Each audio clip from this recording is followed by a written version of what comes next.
Why am I skipping chapter 3 and going right into 4? Because chapter 3 introduces a concept that was newly added to the 3rd edition of Third Culture Kids Growing Up Among Worlds, called Cross-Culture Kids, or CCKs. I will be skipping over any mentions of CCKs for this video series because the concept of CCKs just isn't a fully fleshed out idea, at least as of 2017 when this edition was published. It feels like a half-baked theory that can't stand on its own yet, so they tried to sneak it into the TCK book to see if they could get the term to stick. In a second, we'll get right into the meat of chapter 4, but first I want to point out a heavily prevalent issue with the book's writing that plagued my research and writing for this video, and that is the author's overuse of big, sweeping, generalizing statements. Mostly, usually, almost always, often. My goal is to present the book's information accurately and concisely, while adding my own thoughts and TCK experiences. If you hear lots of big generalizing statements throughout this video and others, know that it's because that's, unfortunately, how the authors decided to present the information to us. TCK's identity development is heavily influenced by living in both a culturally changing and highly mobile environment during their most formative years. These two factors combined are what the authors of Third Culture Kids Growing Up Among Worlds claim are the foundation for the formation of typical characteristics found in the TCK profile, an elusive term that they still haven't given a clear definition for as of chapter 4. But don't worry, they assure you that the characteristics of the TCK profile will be described later. Chapter 4 focuses on the significance of growing up in a culturally changing environment, fittingly titled Why a Cross-Cultural Childhood Matters. Culture is a system of shared concepts, beliefs, and values. It is a framework from which we interpret and make sense of the life and world around us. All children, not just TCKs, need to develop a strong sense of personal identity that is rooted in an identity as part of a group, answering the questions, who am I? And where do I belong? Unlike some animals, human babies are not born with an instinctive identity or culture that's genetically passed down from their parents. Culture is learned, not instinctive. Like a sponge, children passively catch and absorb culture from those around them. It is then reinforced in more direct ways by those closest to them. As teenagers, kids typically begin experimenting to find their own culture and identity separate from their parents. During this time, they are testing out and choosing which part of the culture they were brought up in they will carry into adulthood and which parts they will reject. The natural flow of personal identity and cultural development is often disturbed for TCKs because they are brought to another country before forming a sense of their own personal culture and national identity. They are still in the middle of completing the fundamental developmental tasks that are actively shaping their sense of self and social belonging. Despite the cultural shifts they are experiencing in the environments around them, TCKs continue forming their culture in the same way as any other kid, by absorbing it from the people around them, even if those people around them are not from their parents' culture. Living a lifestyle that causes the dominant culture around them to be constantly shifting causes the TCK's personal culture to become distinctly different from any of the homogeneous ones around them. Their own culture is formed by each of their diverse cultural experiences, leaving it without any resemblance to any of the individual cultures that formed it. Anthropologist Gary Weaver uses an iceberg model to visualize deeper cultural levels that are invisible to outsiders. It shows that only a small portion of culture is actually visible on the outside. Most of what makes a culture is on the deeper levels that aren't as externally noticeable to those who don't live within them. Base culture is the small part visible above the water, the part we can visibly see or hear, including behavior, words, customs, languages, and traditions. Deep culture is the larger portion invisible beneath the surface, our beliefs, values, assumptions, biases, worldviews, thought processes, and language. From an outside perspective, many cultures may seem the same, when in reality it is only the surface level of the cultures that resembles others. In children and teenagers' formative years, cultural stability is important for security, balance, understanding their place in the social hierarchy, and learning their cultures in group knowledge.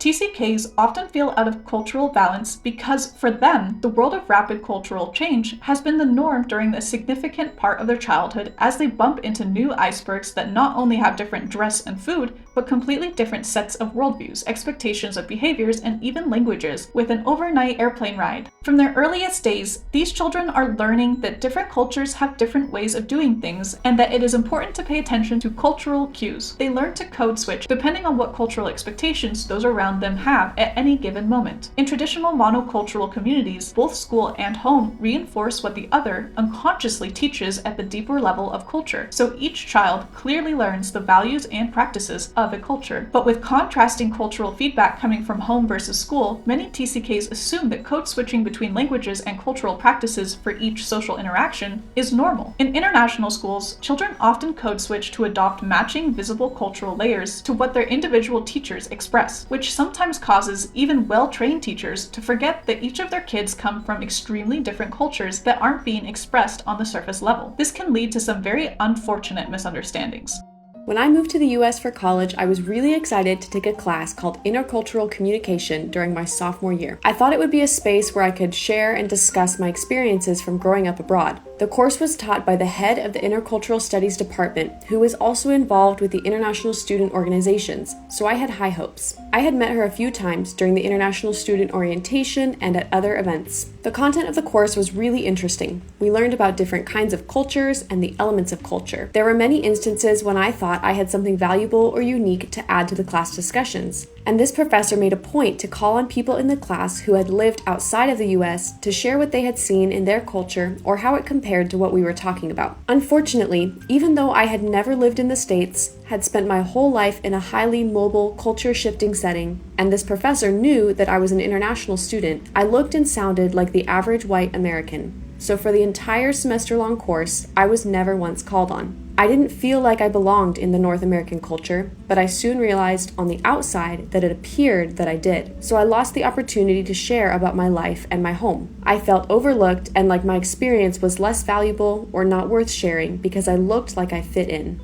Experiencing cultural imbalance without understanding that that is what they are experiencing can be distressing and confusing for TCKs and adult TCKs. Even parents are sometimes confused why their kids don't know a basic cultural rule associated with their passport country. Because the parents didn't have to be taught these things, they just caught them from those around them in a homogeneous culture. The TCK may be left feeling ashamed that they did something culturally incorrect or different which drew the attention of observers. This can lead to them internalizing the judgment from others that something is wrong with them and they just don't belong. It is important in these instances of cultural confusion for the adults around TCKs to be educated about what the child is going through and the vocabulary to help the child put a name to it. This will help ground the experience for the child and help them navigate through it. When someone does notice these children's bewilderment and can help them put words to what they are feeling, it can allow TCKs to finally process and understand what they are going through. This can help them live in the present and gain so much more from their diverse international surroundings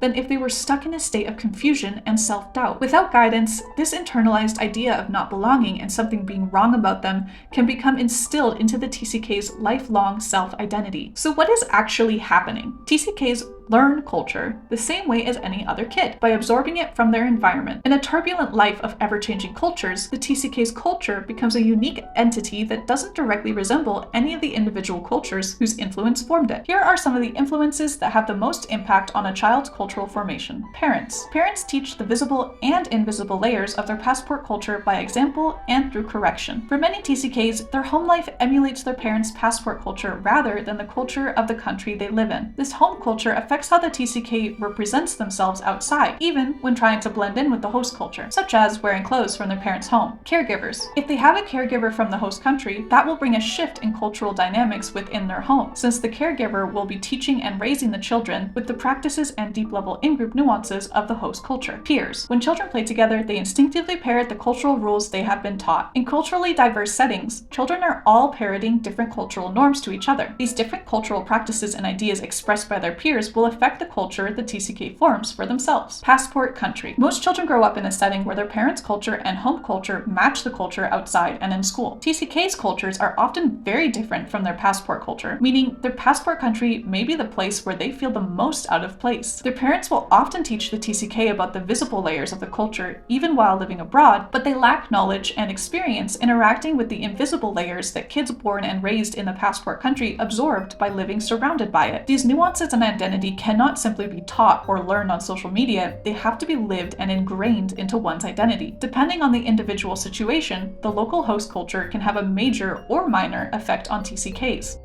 I grew up in Tajikistan, a small Central Asian country. My parents, who are Christian missionaries, moved there from Russia when I was less than a year old. From preschool to 11th grade, I attended international schools created for children of Christian missionaries, which were prohibited by local law to accept local children into their programs. On Sundays, I would attend a Russian-speaking church, with church leadership primarily consisting of Russian missionaries or locals with Russian background, who had remained post-USSR. The people within the church who were locals often either rejected their native cultural background, or were rejected by it. Publicly converting to Christianity in a 98% Muslim nation was social suicide. Despite how closed off I was, some Tajik culture managed to slip through. I did attend 1 or 2 Tajik-ish weddings, I had a lot of the national food, and I did study the Tajik language for a few years, though I wasn't able to keep the language up since I never needed to use it. Overall, I don't and can't really identify as someone with any internal connection to Tajik culture. It was my home for almost 18 years, but I consistently moved from one environment that didn't engage with a culture to another, so I was at best an observer from the outside.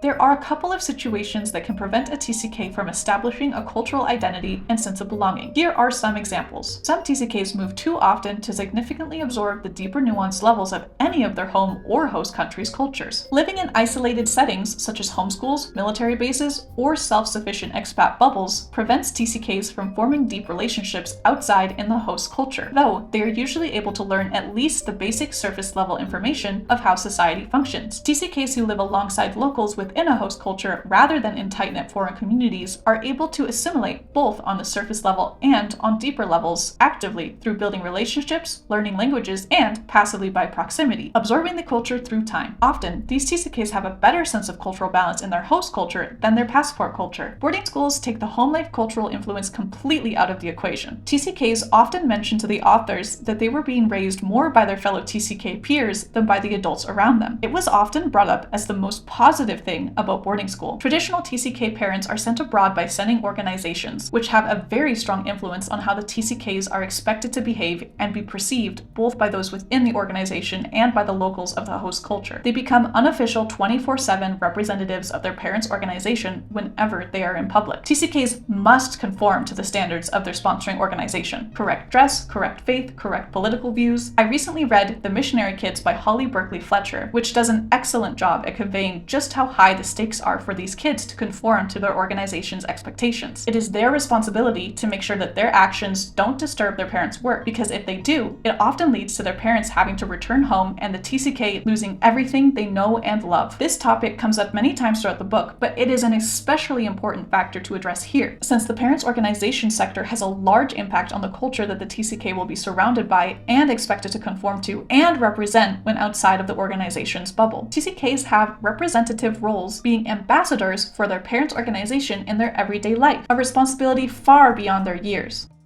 The authors found that rather than home being any specific location or culture, TCKs tend to feel most at home in communities with other TCKs. They have the shared experience of having no home culture and growing up with so much instability. In this way, TCKs share an interstitial culture, defined by shared experience rather than by a geographical place or nationality. One of the shared experiences of TCKs is that their truest sense of being in cultural balance is often in this world where moving between different cultures is the norm rather than the exception. Because of this uniquely formed culture, TCKs often find that they feel the most belonging in culturally diverse settings. Unfortunately, this belonging they feel is often invalidated by those around them and even themselves, because it does not match the socially expected expression of belonging within a homogeneous geographic home group.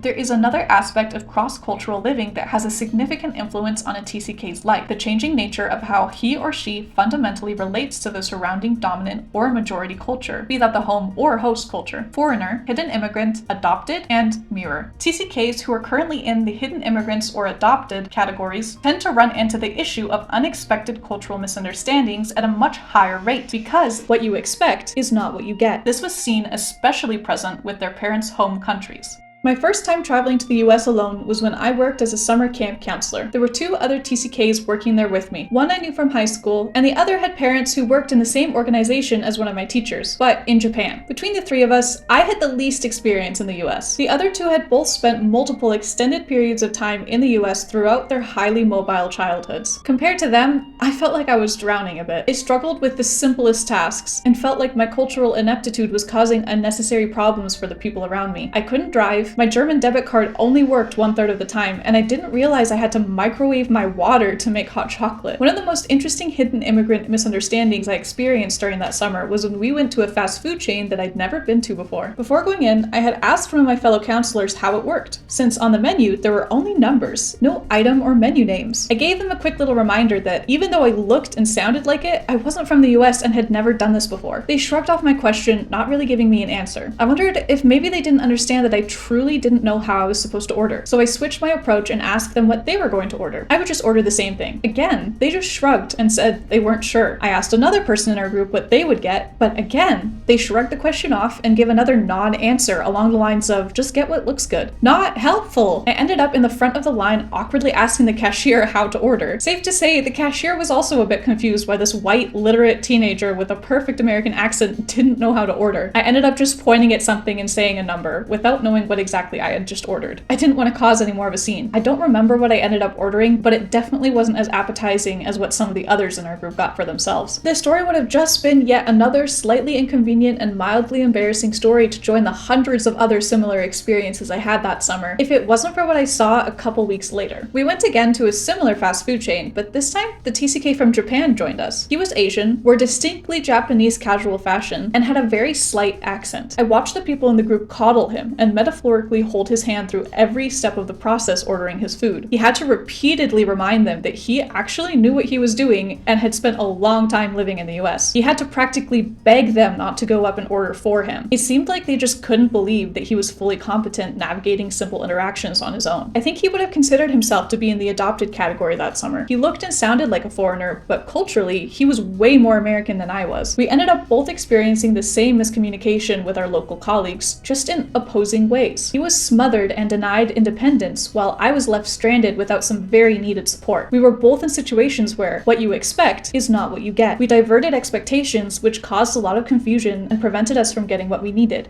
Many TCKs have constant, repetitive, cyclical transitions, not just one big move. For example, traditional TCKs' parents' careers usually require them to return to their parents' country on a regular basis, for a variety of reasons, but never permanently. Another example is when their parents' careers require periodic moves abroad from one international country to the next, in addition to the consistent passport country visits. Each of these moves requires the TCK to question and navigate what their new identity is in relation to the surrounding culture. There are a few common reactions the authors saw in TCKs, especially in a culture where they wore the hidden immigrant or adopted identity. Chameleons, those who hide the fact that they have lived abroad and try their utmost to assimilate to their passport culture. Screamers, those who make it a point to show and tell everyone of their experiences as a TCK and constantly reinforce the commitment they have to their host cultures. Wallflowers, those who find a non-identity and sit on the sidelines quietly observing their passport culture and actively avoiding engaging with it. And adapters, those who simply are. They don't try to conform or rebel against the passport culture and simply go with the flow. Children were seen to have different responses